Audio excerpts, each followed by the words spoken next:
चित्रकूट विधानसभा क्षेत्र से सतना जिला पंचायत सदस्य और कद्दावर आदिवासी नेत्री लक्ष्मी देवी मवासी द्वारा समाजवादी पार्टी के ऊपर उपेक्षा और धोखेबाजी का आरोप लगाते हुए सपा की सदस्यता से त्याग पत्र देकर चित्रकूट विधायक और कांग्रेस पार्टी के राष्ट्रीय सचिव लीलांशु चतुर्वेदी के हाथों कांग्रेस की सदस्यता ग्रहण कर ली गई। कांग्रेस पार्टी की सदस्यता ग्रहण करने के बाद लक्ष्मी देवी मवासी द्वारा समाजवादी पार्टी के ऊपर आरोप लगाते हुए कहा गया कि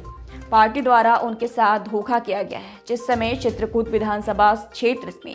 समाजवादी पार्टी का कोई नाम लेवा नहीं था, उस समय मेरे द्वारा पार्टी का झंडा लेकर घर घर जाकर प्रचार प्रसार किया गया। भाई साहब नमस्कार। आज मैं कांग्रेस में सदस्यता लेने के लिए इसलिए मजबूर हो गई हूँ क्योंकि मैं अभी तक समाजवादी पार्टी में कार्य कर रही थी, वहाँ सदस्यता ली थी, उस समाजवादी विचारधारा से जुड़ी थी और साल डेढ़ साल मैं क्षेत्र में रही और क्षेत्र में झंडा बैनर लेके, जबकि यहाँ समाजवादी का कोई वर्चस्व नहीं था। आज मेरे साथ धोखा दिया गया है। मुझे टिकट न मिलने के कारण मैं अब कांग्रेस पार्टी में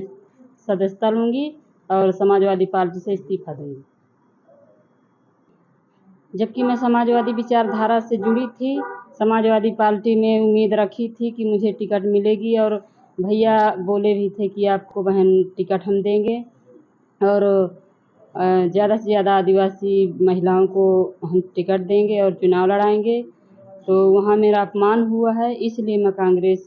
पार्टी में जुड़ करके और यहाँ जहाँ बहनों का सम्मान मिलेगा और नारियों का सम्मान मिलेगा, इसलिए मैं कांग्रेस पार्टी में नीलांशु भैया की मदद करूँगी और इनके साथ रहूँगी और रह करके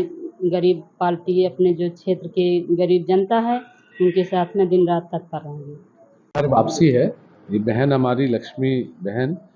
पहले भी हम सबकी मदद में रहती थी, बीच में इन्होंने समाजवादी पार्टी ज्वाइन की थी, हमेशा कांग्रेस के साथ रही हैं और देश हो प्रदेश हो चाहे कोई भी हिंदुस्तान में अगर कोई भी जगह है, कोई भी प्रदेश है, तो अगर आदिवासियों की हित की अगर किसी पार्टी ने बात करी है तो वो कांग्रेस पार्टी ने बात करी है। और हम अपनी बहन का अपने इस कांग्रेस परिवार में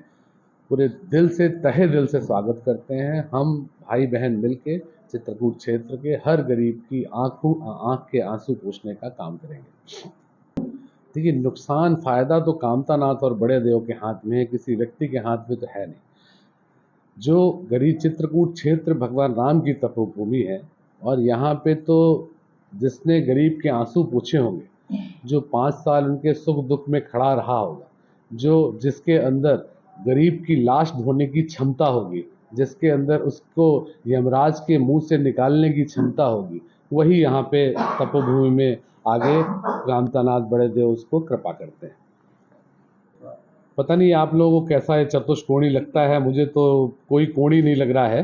क्योंकि लोग सब समझ चुके हैं, भारतीय जनता पार्टी की योजनाओं से समझ चुके हैं, सारी चीज़ें उन्होंने देख ली हैं, ऊब चुकी है जनता भाजपा से, शिवराज सिंह चौहान साहब से। और इस बार आप देखिएगा कि मध्य प्रदेश में कमलनाथ जी के नेतृत्व में पूर्ण बहुमत की सरकार बन रही है, क्योंकि इतने सारे गरीब हितैषी सर्व समाज हितैषी चीज़ें हैं, चाहे वह आदिवासी वर्ग के पट्टों की बात हो, चाहे वन अधिकार की बात हो, चाहे गैस सिलेंडर 500 रुपये की बात हो, चाहे 27% आरक्षण ओबीसी वर्ग की बात हो, हर वर्ग को ध्यान में रखते हुए, चाहे हर क्लास में बच्चों को पैसे वजीफ़ा मिलने की बात हो, हर वर्ग की बात है। महंगाई की मार से आम जनता की कमर टूट चुकी है, गरीब परेशान है, चाहे वो तेंदुपत्ता बोनस में 4000 रुपये देने की बात है। सारी चीज़ों के साथ चित्रकूट क्षेत्र और मध्य प्रदेश में कांग्रेस का झंडा कामतानाथ और बड़े देव की कृपा से, गैबीनाथ की कृपा से फिर लहराने वाला है।